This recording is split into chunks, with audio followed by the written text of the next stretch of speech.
நம்ம அடுத்து பார்க்க போகிறது ஃபீட்பேக். நம்ம ஒரு விஷயம்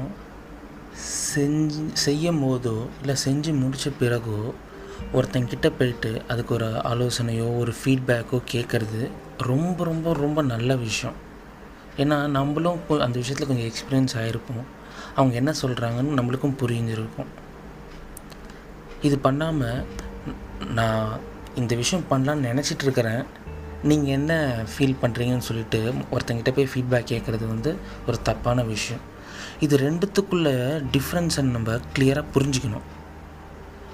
ஏன் தெரியுமா, நம்ம லைஃப்லேயே இந்த எக்ஸாம்பிள் நடந்திருக்கோம். நீங்கள் ஒரு விஷயம் நினச்சிருப்பீங்க, அந்த விஷயம் பண்ணலாமா வேணாமான்னு சொல்லிட்டு நிறைய பேர்கிட்ட கேட்டிருப்பீங்க, ஒரு ஆலோசனை பண்ணியிருப்பீங்க. இந்த ப்ராசஸில் பார்த்திங்கன்னா நீங்கள் உங்களுக்குள்ளேயே ஒரு டீமோட்டிவேட் ஆகிருக்கும். இதாலேயே அந்த விஷயம் பண்ணாமல் விட்டுருப்பீங்க. இதால் என்ன ரியாலிட்டின்னு பார்த்திங்கன்னா, உங்களுக்கு பண்ணணும்னு தோணுச்சா பண்ணிவிடுங்க. உங்களை சுற்றி இருக்கிறவங்ககிட்ட ஒரு பர்மிஷன் வாங்கணும், அவங்க பண்ணுன்னு சொல்லணும், அவங்களுக்கு தெரியணும், இதெல்லாம் கிடையவே கிடையாது. இல்லை ஒரு ஆலோசனை கேட்கணுன்னு ஃபீல் பண்ணிங்கன்னா உங்களுக்குள்ளே என்ன ஐடியா இருக்குது ஃபஸ்ட்டு அதை கிளியராக ஆக்கிக்கோங்க. அதுக்கான கொஞ்சம் ஒர்க்கு ஃபஸ்ட்டு போடுங்க.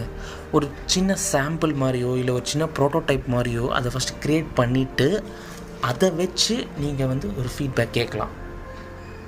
ஓகேங்களா? இறுதியாக என்ன தெரியுமா, நம்மளுக்கு என்ன பண்ணணும்னு உங்கள் லைஃப்பில் நான் என்ன பண்ணணும்னு உங்களுக்கு தெரிஞ்சிச்சுன்னா தயவு செஞ்சு 2 லிஸ்ட்டை க்ரியேட் பண்ண போகிறீங்க. ஓகேங்களா? நான் சொல்ல ரொம்ப ரொம்ப ரொம்ப ரொம்ப கிளியராக கேட்டுக்கோங்க. நீங்கள் என்ன பண்ணணும் அப்படின்னு தெரிஞ்சிச்சுன்னா, நான் என்ன பண்ண போகிறேன் நீங்கள் டிசைட் பண்ணிட்டீங்கன்னா 2 லிஸ்ட்டை க்ரியேட் பண்ணுங்கள். என்னென்னா, ஏன் இது வேலைக்காகும், ஏன் என்னால் பண்ண முடியும் அப்படின்னு ஒரு லிஸ்ட்டு, ஏன் என்னால் பண்ண முடியாது அப்படின்னு ஒரு லிஸ்ட். 2 லிஸ்ட்டை க்ரியேட் பண்ணிக்கோங்க.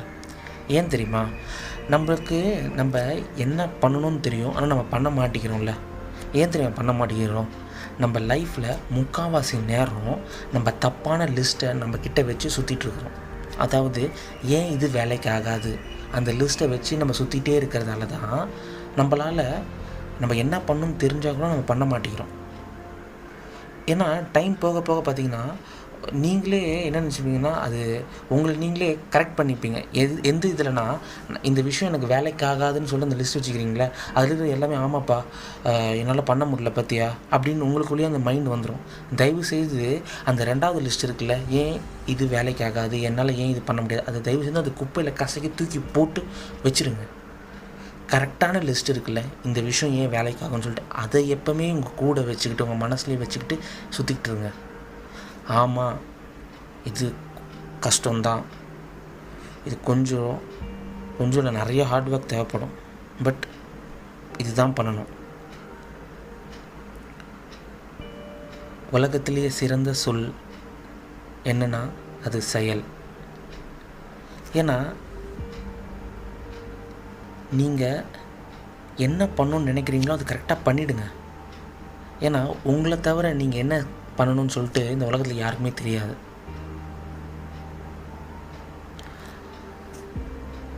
இந்த பதிவை இவ்வளோ வரைக்கும் கேட்டதுக்கு ரொம்ப நன்றி. இதிலிருந்து நீங்கள் ஏதோ ஒரு நல்ல விஷயம் உங்களுக்கு கிடச்சிருந்துச்சுன்னா இதை தயவு செஞ்சு இந்த மெசேஜை நிறைய பேருக்கு ஷேர் பண்ணுங்கள். சந்தோஷமாக இருங்க. நன்றி.